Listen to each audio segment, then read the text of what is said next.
What's up, everybody? Welcome back to another episode of Nate Reviews, and today we are deeping down in the fourth season of The Boys, which came out in 2024. Well, season 3 was a massive hit, so Amazon knew they have a huge thing in their hands. This time in this season, they really dive deep into the political side of The Boys, and almost 96% of everything I see revolving in the first episode is really involved in The Boys. So I'm really excited to break down this entire season for you guys, and so you guys will be caught up, because in just a week from now, the final season will begin streaming on Amazon Prime Video. So without further ado, sit back, relax, enjoy the show as I take you down this freight train that is The Boys Season 4. Alright, let's get into it. So, we start off with the boys themselves. They are now working with the CIA. They're trying to take down Victoria Newman at her presidential campaign thing. She is now as vice president for Robert Sager, who's going to be the new president of the United States. And so yeah, as you can see, now the boys are together. Everyone's together except for Billy Butcher. As you know from last season, he used so much of Temp V, and he is slowly dying of what's going on. He's got months to live. I gotta appreciate Karl Urban's performance in this season. We get to see a deeper, darker side of Butcher, the challenges he's facing as this virus is slowly unaliving him. And leads him to do reckless decisions. So as of the boys themselves, they have a new leader. It's one of their former teammates. So that is none other than Mother's Milk, aka MM, played once again by Laz Aliso. He does great acting, and I like how he just steps up the leadership role for this. And as you also know, Jack Quaid returns as Hugh Campbell, Tamara Grace returns as Frenchie, and Karen Fakurumaha as Kimiko. And also, Erin Mori Atari is Starlight, as she's now part of The Boys. She just uses her civilian identity, Annie, she also has started up the Starlight House, a safe haven for some homeless kids, and more on that later. So the boys are trying to go after Newman, and things go really bad because Frenchie and Kimiko discover that her daughter Zoe has Compound V. Yes, she has that split open face thing, from what's that franchise? Oh, I got it. I think it's from the Xeno Alien or something. I don't know. There's so much. I can't come up with references if I can't do anything. So yeah, meanwhile Butcher's trying to reconnect with Ryan, who is by the way returning actor Cameron Crovetti, and Ryan is not into good hands with Butcher. I mean, he's on Homelander's side, and Ryan just found out that Butcher has 6 months to live. And after this mission failed, and the boys just regroup, and they just and that's where while waiting and in some office thing at the CIA, Butcher reunites with some old friend of his named Joe Kessler, played by the incredibly talented and villainous performance Jeffrey Dean Morgan. Guys, I didn't know what Amazon was thinking, but having Jeffrey Dean Morgan in the show was a great thing. You probably remember him from playing the comedian in Watchmen, and also as Conquest in Invincible. Bro does a great acting, and he does some great series, but he's also best known for playing Negan in The Walking Dead, who's one of the longest lived characters in the entire series so far, according to my dad here. So, meanwhile, let's get back to Homelander. Returning actor Anthony Starr, he does a great, fantastic performance, and bro is just not doing well. Homelander is literally obsessed with his aging and fed up with everything that's going on, so he decides to recruit some new soups into the Seven. And here we're introducing some new characters that I think really does set the tone for The Boys. So he decides to recruit sister. She decides to recruit Jessica Bradley, aka Sister Sage, played by Susan Hayward, who is apparently the world's smartest soup. Like, she can literally just say any smart thing out of her mouth, and I'm just like, dang. If I had a smart power, that's why I would just answer a whole bunch of pop culture trivia questions, literally in an instant. I would have that power. Would you guys have it? Just let me know down in the comments. Anywho, back to this one. So yeah, so Homelander has her to join in the Seven, and then he and Sage then and have three of supporters of Homelander, including like Todd, who we saw last season cheered what Homelander did. And unfortunately, these three gentlemen are unalived by the Deep and Black Noir 2. And we get to see a bit of like Chance Clawford's acting. Like, it's like a slow descent, like from a jokes like soup member of the Seven to like a real serious one. And we also see like Black Noir, and he's basically like, I actually found out this, the actor who does Black Noir, and that is none other than Nathan Mitchell, he returns as the role as Black Noir, but an entirely new version. According to showrunner Eric Kripke, this Black Noir is like a new version, and we will see later on as I discuss this video about what's up with this new version Noir. And I also like the moments he just talks, like, yo, what happened? That's so bad, man. I just like laughed at this so much. Huh. Looks like Noodle's just playing around. So Sage is like investigating some riots against outside, because as you know, there's a group of Starlighters, and there's like the Homelanders, like two support groups, and a pro and anti-Homelander. And Homelander is found not guilty of like was crime in season 3. And it's just pretty crazy of what happens. There's like an all-out crazy war, and this is like the start of like many stuff that's taken inspiration in the real world, like back in 2024. This is just a peak of it. More is coming. You are not ready.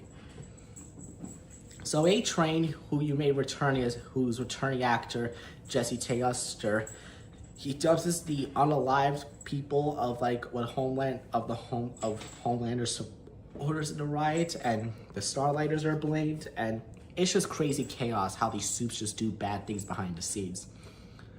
So meanwhile, Butcher arranges a meeting with Victoria Newman for the Red River, which is basically as you may know from last season, it's basically a homeless cell as a shelter for child soups with dangerous powers. And he wanted to meet her, but Butcher changed his mind for the last second after having a hallucination of what happened of his unalived wife, Becca.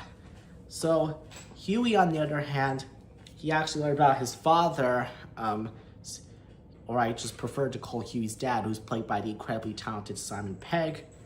And he has suffered a stroke and he's in the hospital, and that's where Huey reunites with his long-distance mom. I'll get to more on that later. So, without any choice left, Butcher just tells the boys about his remaining time he has to be on Earth, and he's immediately kicked out of the boys by MM. However, Butcher just tracks them down and helps them to spy on Sage, who is recruiting an alt-right super soup named Firecracker, who is played by Valerie Curley. And Firecracker is basically like a true conspiracist person. She's just one of the worst characters, like, on screen. I mean, this character is just, like, really deranged and crazy. It just, like, takes inspiration from, like, those pro, like, supporter things who thinks what bad people are doing is good. It really takes inspiration. I do appreciate the acting here. So, yeah.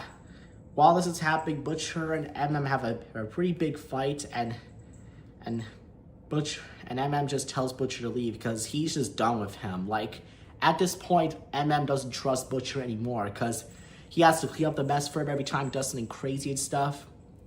I'm just like, man, just get along, you two. I know you don't have cell differences, but you need lots of therapy here. Like, almost every single character needs so much therapy. Anywho, they decided to, like, so the boys decide to, like, go after, after Firecracker more, but they're just interrupted by Splinter, who's basically like just like make double copies of himself. And I don't want to say this, but there's this really intense scene that there are multiple versions of him doing something. I do not want to say this video because, as I said in my previous ones, I'll get blocked off, my channel will be deleted, and I won't be able to do anything. So if you guys watch The Boys Season 4, you'll probably know what I'm talking about. Sorry about that, guys, but I just want to keep this video safe. Got it? Good. Anywho, so after like this crazy fight, Butcher then saves like the Raid Boys from being unalived by Splinter, and they manage to take him down easily. Turns out it's just like this expression: if you take down the original one, the others will be unalived. Basically like that. And that's like some tactics I take whenever I'm playing video games. Anyways, A-Train is feeling so guilty for his actions, so he decides to give Huey and Starlight some files exonerating the Starlighters of like their crimes. So, meanwhile, Homelander and Sage are organized Ryan's first public mission as a scripted rescue. Unfortunately, this mission ends pretty awfully when Homelander appears off script and shocks Ryan into unaliving a stuntman disguised as a criminal. And it's just really shocking. Like, if you ever want to be a hero, you don't have to be like in some movie thing. You just have to be yourself. And we can see like how Ryan is slowly going down a dark side here. So later on, Butcher opens up to MM in an attempt to rejoin the boys, but MM's like, nah fam, you can't join back. After what you did, you can't. Alright, we're on episode 3. This might be a long video, you guys, but please bear with me. Thank you. So, Homelander just introduced to Sage and Firecracker some new members, the 7, and they just have a crazy in-party thing, like an announcing thing. It's just crazy how like the public thinks that these heroes are great, but they're actually really bad people behind the scenes. And it's really shocking of how like people will know, but most of us do know what they're doing. So Sage has replaced Ashley, who you know is that crazy lady from like who's been around with the boys a lot. And anyways, so Ashley herself, just need to make sure I'm saying this. So Codley Finnemine plays a great performance as Ashley Barrett. Like, she's been around since season 1, and she's seeing a lot of crazy stuff happening to her so far. And then Ashley is reduced to a mascot status, which, it's just like crazy, like what's happening. So meanwhile, Butcher meets up with Kessler, and they devise a plan to kidnap Ryan and just have Butcher get as Ryan far away as he can. And yeah, Butcher decides to get a meeting with Ryan with the intent of using a cookie thing to take him out, but Butcher has a change of heart. He decides to spend time bonding together as a father and son duo. I do like these performances of these actors. It shows how Butcher isn't a bad person. He just wants to do something good, even if he has limited time left in his life. Props to Karl Urban for that. He's a great actor. So, meanwhile, MM just recruits A-Train as a spy to find out what's happening, and he reluctantly accepts the offer. So, meanwhile, Frenchie and Kimiko go on a mission to destroy a Shining Light Liberty Army cell, which is where Kimiko was part of before she joined the boys. And then during this, Frenchie experienced some hallucination thing about his past while an old acquaintance confronts Kimiko, and it's someone else. I can't remember what it was, but you probably will see later. So meanwhile, Annie sneaks to the Vought Tower, confronts Firecracker, whom that true socialist moron reveals that she holds a grudge against Starlight for her because of rumors she spread that ruined her career, some event thing. And Firecracker's basically like really crazy and intense. Props to actress Valerie Curley for this. She deserves like a good small award for this, in my opinion. Anywho, so Huey and MM infiltrates a meeting between Homelander, Newman, and Sage, and these soups are planning to like unalive President Singer. And this is at a Vought like on Ice thing, which is basically like a Disney on Ice ripoff. So the mission goes south. Homelander chases Huey like a cat and a mouse like chase, and it's pretty crazy. Thankfully, A-Train saves his life, and we later find out, like at the hospital, Huey's mom, named Daphne, she reveals that depression and attempting to unalive herself led to her like being departed. And it's really insane like how like your mom just suddenly leaves you for no reason. I do feel bad for Huey. I just wanna comfort him. He like doesn't deserve this trauma and stuff and everything. So meanwhile, Ryan returns back to Vought Tower to be confronted by Homelander for visiting Butcher, which Homelander has a meltdown and he talks to his many versions of himself through cracked mirrors.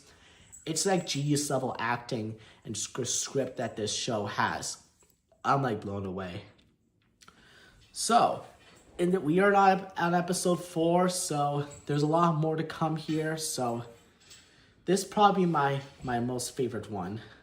So, Homelander returns to the Vought lab where he was raised and experimented on.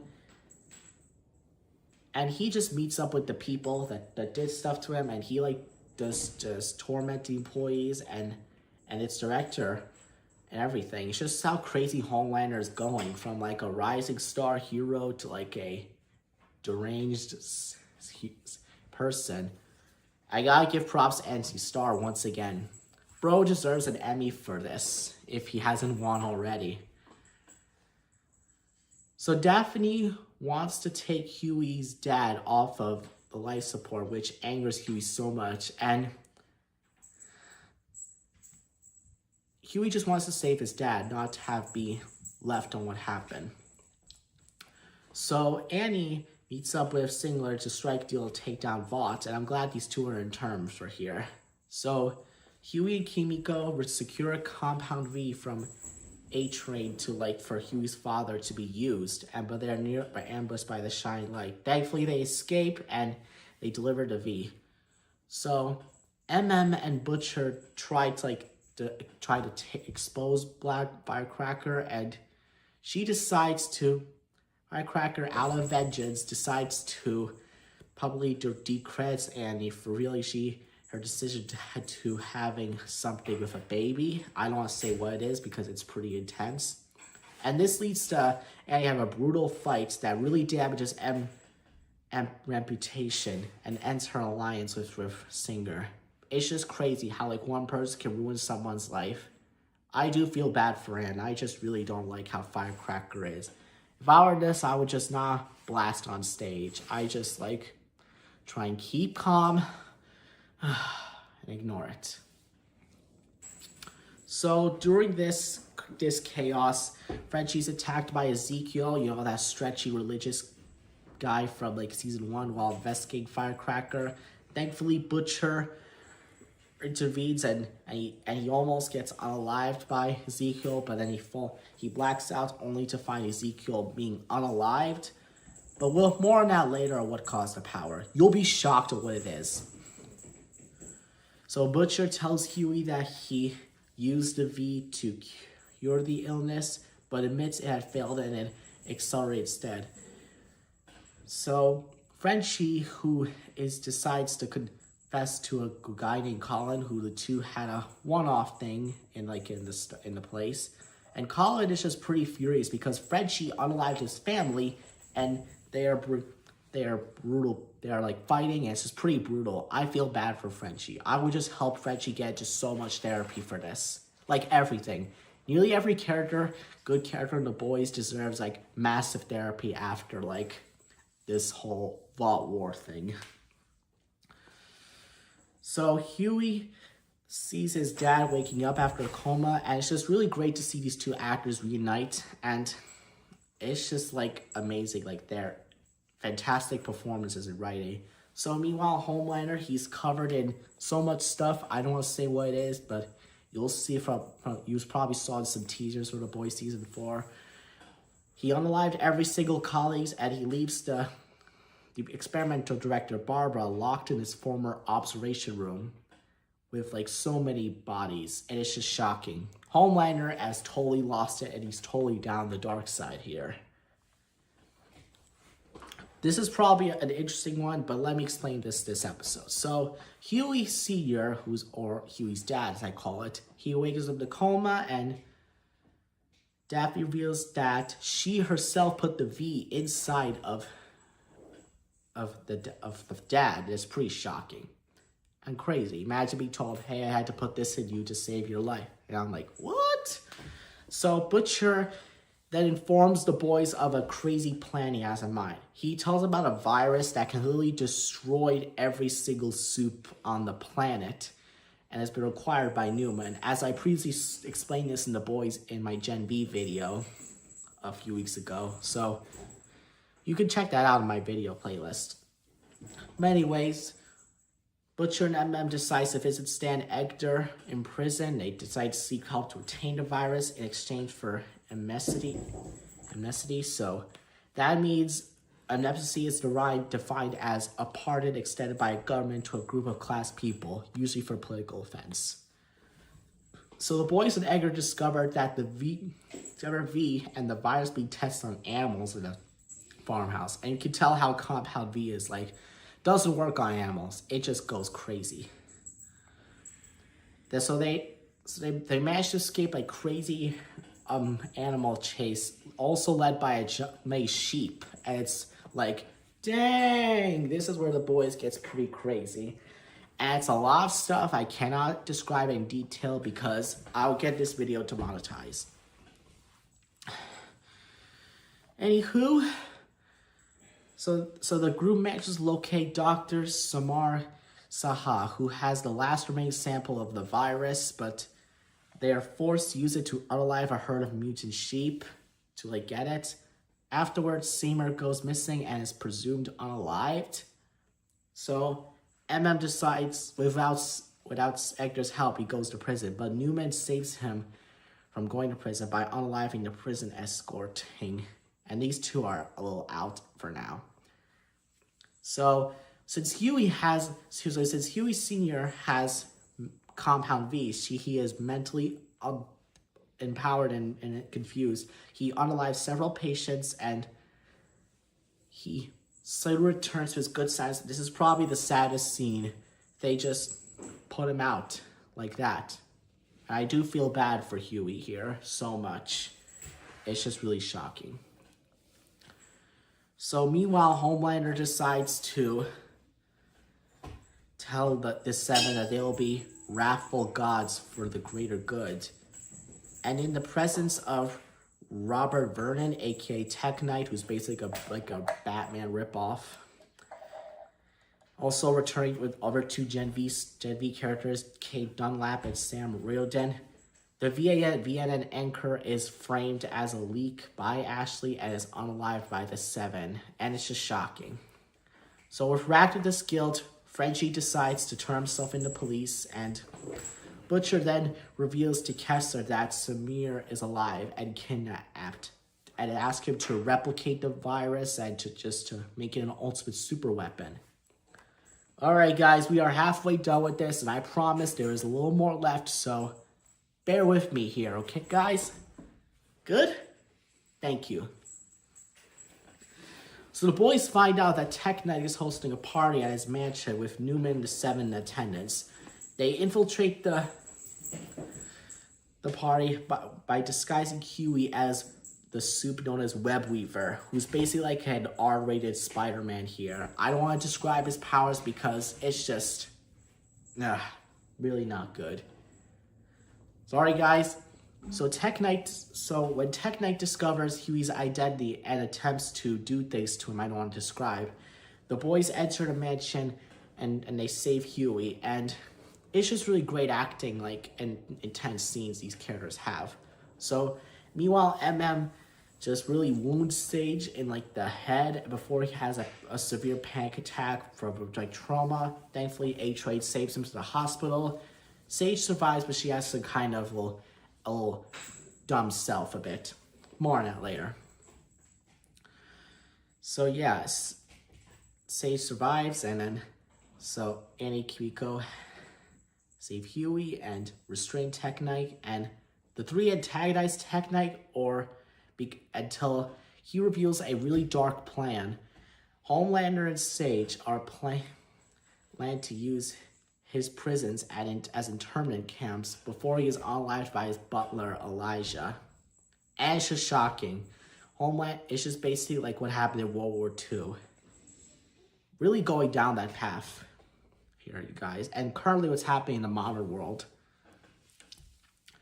So Homelander and Newman convinced the senators to rally against Singer, and they eventually agree. And Firecracker tells Homelander about his encounter with Annie, realizing that the leak is still alive, and it's just really crazy. Meanwhile, Butcher forces Samir to replicate the virus strong enough to unalive Homelander for good. When Samir reveals that the virus is too strong and would likely mutate and destroy every soup on the planet, Butcher is then pressured by Kessler to continue. When Kessler abruptly lashes out at Butcher's hallucination of Becca, Butcher then remembers that Kessler has long been unalived, and his hallucinations are playing out the internal conflict in his V-tormented brain. Really means that Kessler is just a hallucination thing. Almost like an angel and devil thing kind of thing with what's happening with Butcher. It's pretty shocking. Alright, we're almost there. 2 episodes left. So Butcher manages to bails Frenchie out of jail to assist Samir with the virus, and then MM decides to give up leadership of the boys and passes the baton back to Butcher again, and considers leaving with his wife and daughter, Monique and Jameen. But A-Train convinces him not to leave, and this is where things get pretty interesting here. The boys discovered a plan to unalive Singer that will be carried out by an unidentified shapeshifter, so they go to stop that punk. So Homelander really unalives Red Reaver, like literally does something to him. I don't want to say once again because it's so insane. Believing that Red Reaver was weak, but he wasn't. So Huey goes to Newman's house to convince her to stop everything she's doing, but she's like, nah, I want to do evil. So Homelander decides to send the Deep Black and the Black Noir 2 to unalive the boys, and they start a huge fight with Ann and Butcher, but thankfully they're saved by A-Train and MM. And by the way, A-Train decides not to be part of the 7 anymore. He's just done with all this chaos. So Homelander is really infuriated and fires Sage and 7 for hiding A-Train for everything, who has fled the country with his family as the leak. Won't see him a while till like the last season, comes out next week. So Ryan, who is really tired and used by Vought and Homelander's realization, he gets fed up, interrupts the live TV show of Avenue V, which is basically a bootleg version of Sesame Street. And he gives a powerful speech and he leaves. And when I saw this, I'm like, hey, looks like Ryan may finally join the good side again. So meanwhile, Frenchie and Kimiko reunite by telling each other what they blamed themselves before Samir escapes and injects Kimiko with the dose of virus that he has prepared and escapes. So Frenchie just removes like the legs, and it just shows how dangerous this virus is. Almost reminds me of like that Deadite spread from like the 2013 Evil Dead movie. It does remind me of that a bit. So there's kind of small horror elements. Anywho, so Butcher just passes out at a bar, and Annie wakes up to find herself shackled in a room and realizes she's been impersonated and replaced by that annoying shapeshifter.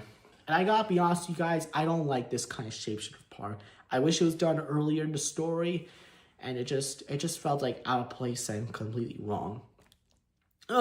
Anyways, we are at the last episode, so let's break down. So Butcher is recovering in the hospital, and Mallory and Valerie visit him, where the latter's told of Homelander's crimes, and he must be taken down. But Ryan refuses, thinking like Butcher won't accept him, and he accidentally unalives Mallory and leaves. So Butcher embraces his dark side of Kessler, realizing he can't trust anyone anymore.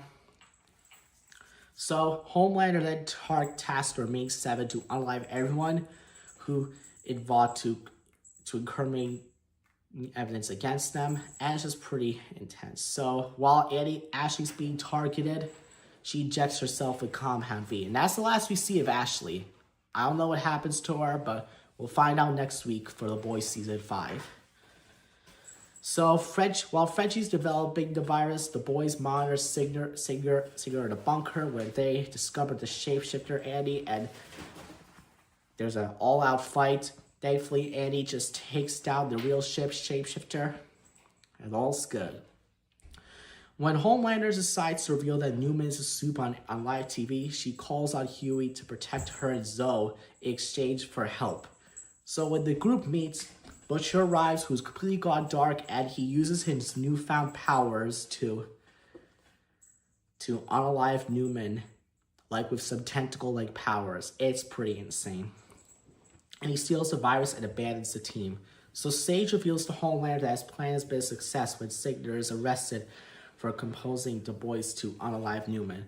So the Speaker of the White House, Stephen Colon, becomes the new President of the United States, swears allegiance to Homelander, and declares martial law, deputizing Homelander and his army of superhumans.